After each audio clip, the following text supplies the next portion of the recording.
Welcome to the Daily Walk Podcast, brought to you by Walk Thru the Bible.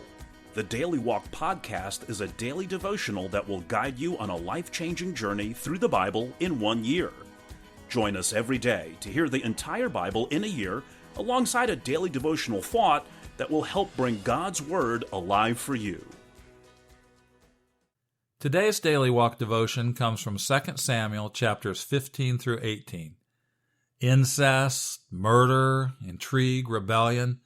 The story of David's family from chapter 12 on reads like a horror story. But the worst is yet to come. Absalom, David's favorite and most undisciplined son, seizes the opportunity to usurp his father's throne. After sowing discontent among the people, Absalom makes a dramatic and unsuspected invasion of Jerusalem, forcing David to run for his life. In his flight, David is deceived by Ziba, maligned by Shimei, and befriended by Barzillai. But he owes his life largely to Hushai, who remains behind in Jerusalem and counsels Absalom to mount a careful and delayed attack, rather than to pursue immediately. When the battle is joined in the forest of Ephraim, Absalom's dreams of power come to a hair-raising conclusion. Now let's listen to 2 Samuel 15 through 18. 2 Samuel 15. In the course of time, Absalom provided himself with a chariot and horses and with 50 men to run ahead of him. He would get up early and stand by the side of the road leading to the city gate. Whenever anyone came with a complaint to be placed before the king for a decision, Absalom would call out to him, "What town are you from?" He would answer, "Your servant is from one of the tribes of Israel." Then Absalom would say to him, "Look, your claims are valid and proper, but there is no representative of the king to hear you." And Absalom would add, "If only I were appointed judge in the land. Then everyone who has a complaint or case could come to me, and I would see that they receive justice." Also, whenever anyone approached him to bow down before him, Absalom would reach out his hand, take hold of him, and kiss him. Absalom behaved in this way toward all the Israelites who came to the king asking for justice, and so he stole the hearts of the people of Israel. At the end of 4 years, Absalom said to the king, "Let me go to Hebron and fulfill a vow I made to the Lord. While your servant was living at Geshur in Aram, I made this vow. If the Lord takes me back to Jerusalem, I will worship the Lord in Hebron." The king said to him, "Go in peace." So he went to Hebron. Then Absalom sent secret messengers throughout the tribes of Israel to say, "As soon as you hear the sound of the trumpets, then say, 'Absalom is king in Hebron.'" 200 men from Jerusalem had accompanied Absalom. They had been invited as guests and went quite innocently, knowing nothing about the matter. While Absalom was offering sacrifices, he also sent for Ahithophel the Gilonite, David's counselor, to come from Gilo, his hometown. And so the conspiracy gained strength, and Absalom's following kept on increasing. A messenger came and told David, "The hearts of the people of Israel are with Absalom." Then David said to all his officials who were with him in Jerusalem, "Come, we must flee, or none of us will escape from Absalom. We must leave immediately, or he will move quickly to overtake us and bring ruin on us and put the city to the sword." The king's officials answered him, "Your servants are ready to do whatever our lord the king chooses." The king set out with his entire household following him, but he left 10 concubines to take care of the palace. So the king set out with all the people following him, and they halted at the edge of the city. All his men marched past him, along with all the Kerethites and Pelethites, and all the 600 Gittites who had accompanied him from Gath marched before the king. The king said to Ittai the Gittite, "Why should you come along with us? Go back and stay with King Absalom. You are a foreigner, an exile from your homeland. You came only yesterday, and today shall I make you wander about with us, when I do not know where I am going? Go back and take your people with you. May the Lord show you kindness and faithfulness."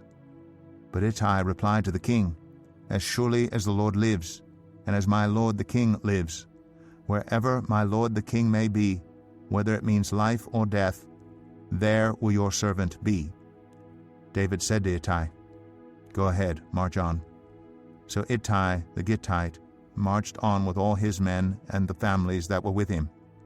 The whole countryside wept aloud as all the people passed by. The king also crossed the Kidron Valley, and all the people moved on toward the wilderness. Zadok was there too, and all the Levites who were with him were carrying the ark of the covenant of God. They set down the ark of God, and Abiathar offered sacrifices until all the people had finished leaving the city. Then the king said to Zadok, "Take the ark of God back into the city. If I find favor in the Lord's eyes, he will bring me back and let me see it and his dwelling place again. But if he says, 'I am not pleased with you,' then I am ready. Let him do to me whatever seems good to him." The king also said to Zadok the priest, "Do you understand? Go back to the city with my blessing. Take your son Ahimaaz with you, and also Abiathar's son Jonathan. You and Abiathar return with your 2 sons. I will wait at the fords in the wilderness until word comes from you to inform me." So Zadok and Abiathar took the ark of God back to Jerusalem and stayed there. But David continued up the Mount of Olives, weeping as he went. His head was covered, and he was barefoot. All the people with him covered their heads too, and were weeping as they went up. Now David had been told, "Ahithophel is among the conspirators with Absalom." So David prayed, "Lord, turn Ahithophel's counsel into foolishness." When David arrived at the summit, where people used to worship God, Hushai the Archite was there to meet him, his robe torn and dust on his head. David said to him, "If you go with me, you will be a burden to me. But if you return to the city and say to Absalom, 'Your Majesty, I will be your servant. I was your father's servant in the past, but now I will be your servant,' then you can help me by frustrating Ahithophel's advice. Won't the priests Zadok and Abiathar be there with you? Tell them anything you hear in the king's palace. Their 2 sons, Ahimaaz, son of Zadok, and Jonathan, son of Abiathar, are there with them. Send them to me with anything you hear." So Hushai, David's confidant, arrived at Jerusalem as Absalom was entering the city. 2 Samuel 16. When David had gone a short distance beyond the summit, there was Ziba, the steward of Mephibosheth, waiting to meet him. He had a string of donkeys saddled and loaded with 200 loaves of bread, 100 cakes of raisins, 100 cakes of figs, and a skin of wine. The king asked Ziba, "Why have you brought these?" Ziba answered, "The donkeys are for the king's household to ride on, the bread and fruit are for the men to eat, and the wine is to refresh those who become exhausted in the wilderness." The king then asked, "Where is your master's grandson?" Ziba said to him, "He is staying in Jerusalem because he thinks today the Israelites will restore to me my grandfather's kingdom." Then the king said to Ziba, "All that belonged to Mephibosheth is now yours." "I humbly bow," Ziba said. "May I find favor in your eyes, my lord the king."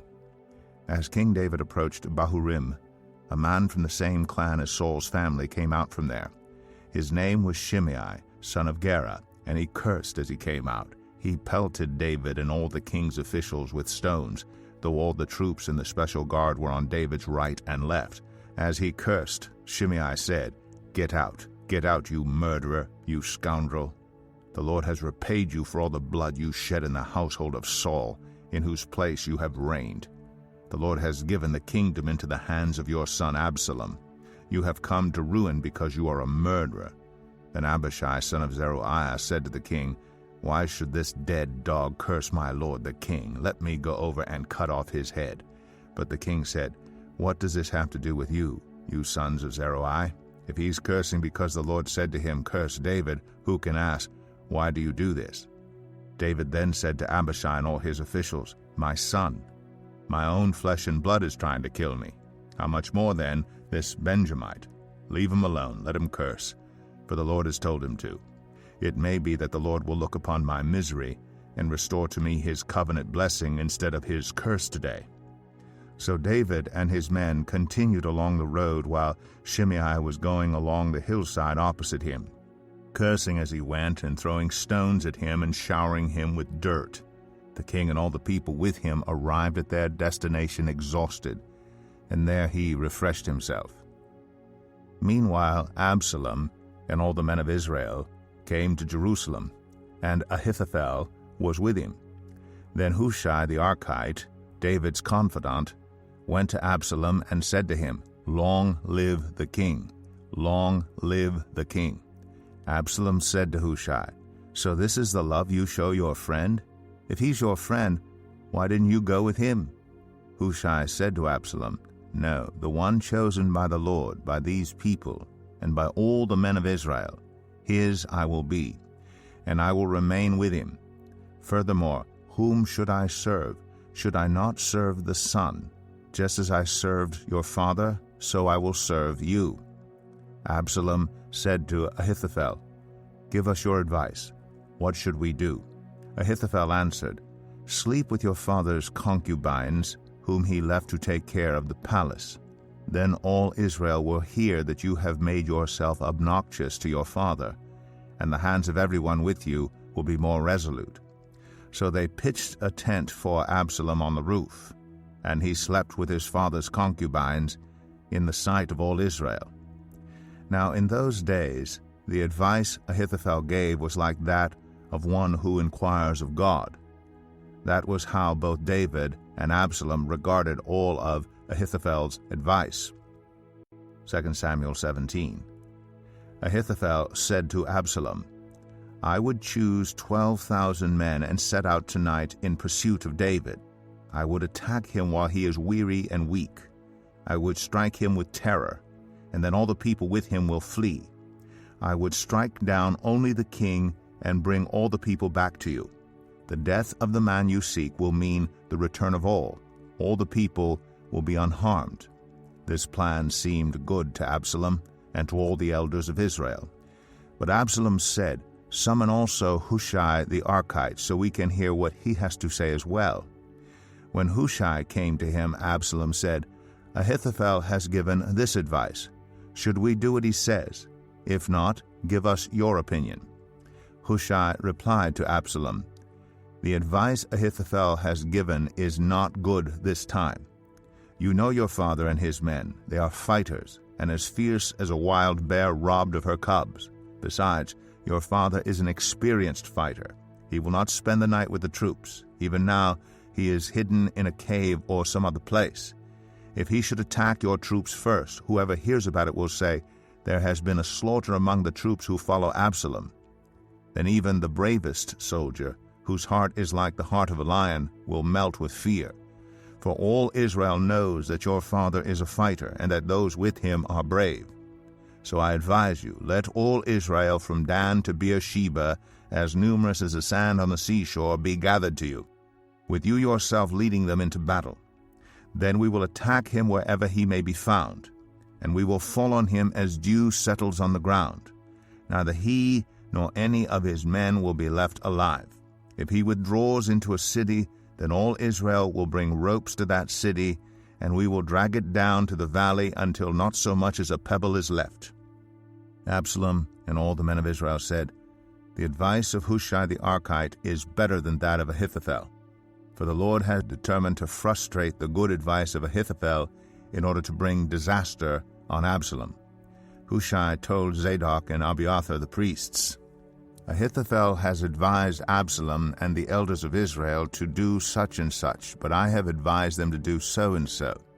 Now send a message at once and tell David, 'Do not spend the night at the fords in the wilderness. Cross over without fail, or the king and all the people with him will be swallowed up.'" Jonathan and Ahimaaz were staying in En-Rogel. A female servant was to go and inform them, and they were to go and tell King David, for they could not risk being seen entering the city. But a young man saw them and told Absalom. So the two of them left at once and went to the house of a man in Baharim. He had a well in his courtyard, and they climbed down into it. His wife took a covering and spread it out over the opening of the well and scattered grain over it. No one knew anything about it. When Absalom's men came to the woman at the house, they asked, "Where are Ahimaaz and Jonathan?" The woman answered them, "They crossed over the brook." The men searched but found no one, so they returned to Jerusalem. After they had gone, the two climbed out of the well and went to inform King David. They said to him, "Set out and cross the river at once. Ahithophel has advised such and such against you." So David and all the people with him set out and crossed the Jordan. By daybreak no one was left who had not crossed the Jordan. When Ahithophel saw that his advice had not been followed, he saddled his donkey and set out for his house in his hometown. He put his house in order and then hanged himself. So he died and was buried in his father's tomb. David went to Mahanaim, and Absalom crossed the Jordan with all the men of Israel. Absalom had appointed Amasa over the army in place of Joab. Amasa was the son of Jether, an Ishmaelite, who had married Abigail, the daughter of Nahash, and sister of Zeruiah, the mother of Joab. The Israelites and Absalom camped in the land of Gilead. When David came to Mahanaim, Shobai, son of Nahash, from Rabbah of the Ammonites, and Machir, son of Amiel, from Lo-debar, and Barzillai the Gileadite from Rogelim, brought bedding and bowls and articles of pottery. They also brought wheat and barley, flour and roasted grain, beans and lentils, honey and curds, sheep and cheese from cow's milk for David and his people to eat. For they said, "The people have become exhausted and hungry and thirsty in the wilderness." 2 Samuel 18. David mustered the men who were with him, and appointed over them commanders of thousands and commanders of hundreds. David sent out his troops, a third under the command of Joab, a third under Joab's brother Abishai, son of Zeruiah, and a third under Ittai the Gittite. The king told the troops, "I myself will surely march out with you." But the men said, "You must not go out. If we are forced to flee, they won't care about us. Even if half of us die, they won't care. But you are worth 10,000 of us. It would be better now for you to give us support from the city." The king answered, "I will do whatever seems best to you." So the king stood beside the gate while all his men marched out in units of hundreds and of thousands. The king commanded Joab, Abishai, and Ittai, "Be gentle with the young man Absalom for my sake." And all the troops heard the king giving orders concerning Absalom to each of the commanders. David's army marched out of the city to fight Israel, and the battle took place in the forest of Ephraim.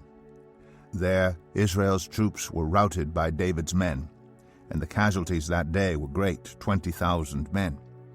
The battle spread out over the whole countryside, and the forest swallowed up more men that day than the sword. Now Absalom happened to meet David's men. He was riding his mule, and as the mule went under the thick branches of a large oak, Absalom's hair got caught in the tree. He was left hanging in midair, while the mule he was riding kept on going. When one of the men saw what had happened, he told Joab, "I just saw Absalom hanging in an oak tree." Joab said to the man who had told him this, "What? You saw him? Why didn't you strike him to the ground right there? Then I would have had to give you 10 shekels of silver and a warrior's belt." But the man replied, "Even if 1,000 shekels were weighed out into my hands, I would not lay a hand on the king's son. In our hearing, the king commanded you and Abishai and Ittai, protect the young man Absalom for my sake. And if I had put my life in jeopardy, and nothing is hidden from the king, you would have kept your distance from me." Joab said, "I'm not going to wait like this for you." So he took 3 javelins in his hand and plunged them into Absalom's heart while Absalom was still alive in the oak tree. And 10 of Joab's armor-bearers surrounded Absalom, struck him, and killed him. Then Joab sounded the trumpet, and the troops stopped pursuing Israel, for Joab halted them. They took Absalom, threw him into a big pit in the forest, and piled up a large heap of rocks over him. Meanwhile, all the Israelites fled to their homes. During his lifetime, Absalom had taken a pillar and erected it in the king's valley as a monument to himself, for he thought, "I have no son to carry on the memory of my name." He named the pillar after himself, and it is called Absalom's monument to this day. Now Ahimaaz, son of Zadok, said, Let me run and take the news to the king that the Lord has vindicated him by delivering him from the hand of his enemies. You are not the one to take the news today, Joab told him. You may take the news another time, but you must not do so today, because the king's son is dead. Then Joab said to a Cushite, Go tell the king what you have seen. The Cushite bowed down before Joab and ran off. Ahimaaz, son of Zadok, again said to Joab, Come what may, please let me run behind the Cushite. But Joab replied, My son, why do you want to go? You don't have any news that will bring you a reward. He said, Come what may, I want to run. So Joab said, Run. Then Ahimaaz ran by way of the plain and outran the Cushite. While David was sitting between the inner and outer gates, the watchman went up to the roof of the gateway by the wall. As he looked out, he saw a man running alone. The watchman called out to the king and reported it. The king said, If he is alone, he must have good news. And the runner came closer and closer. Then the watchman saw another runner, and he called down to the gatekeeper, Look, another man running alone. The king said, He must be bringing good news too. The watchman said, It seems to me that the first one runs like Ahimaaz, son of Zadok. He's a good man, the king said. He comes with good news. Then Ahimaaz called out to the king, All is well. He bowed down before the king with his face to the ground and said, Praise be to the Lord your God. He has delivered up those who lifted their hands against my lord the king. The king asked, Is the young man Absalom safe? Ahimaaz answered, I saw great confusion, just as Joab was about to send the king's servant and me, your servant. But I don't know what it was. The king said, Stand aside and wait here. So he stepped aside and stood there. Then the Cushite arrived and said, My lord the king, hear the good news. The Lord has vindicated you today by delivering you from the hand of all who rose up against you. The king asked the Cushite, Is the young man Absalom safe? The Cushite replied, May the enemies of my lord the king and all who rise up to harm you be like that young man. The king was shaken. He went up to the room over the gateway and wept. As he went, he said, O my son Absalom, my son Absalom, if only I had died instead of you. O Absalom, my son, my son. And now here's our Daily Walk devotional thought for today. What do Monday morning quarterbacks and many politicians' speeches have in common? They're always right because they're always based on 20/20 hindsight. Absalom would have made a good Monday morning quarterback. Certainly he was an outstanding politician, for he won the hearts of the people by second-guessing the decisions of the king and promising the people what they wanted, though he had no authority to grant it. When a bad decision has been made, do not hesitate to give open, honest criticism to the person who's responsible. Wrong decisions cannot be ignored. But watch the human tendency to become an armchair general. All statements beginning, well, if I'd been there, are dangerous. Pick a church or civic leader and focus your efforts this week on positive support rather than negative second-guessing. Thank you for joining us today for the Daily Walk Podcast from Walk Thru the Bible. Be with us tomorrow as we continue our life-changing journey through the Bible in a year. Love this episode of the Daily Walk Podcast? We'd love for you to rate and give us a review on iTunes or Google Play. Make sure you subscribe so you won't miss an episode as we walk through God's Word together. For more resources to help you live God's Word, visit walkthru.org. That's WALKTHRU.org. Walk through the Bible. Take a walk, change the world.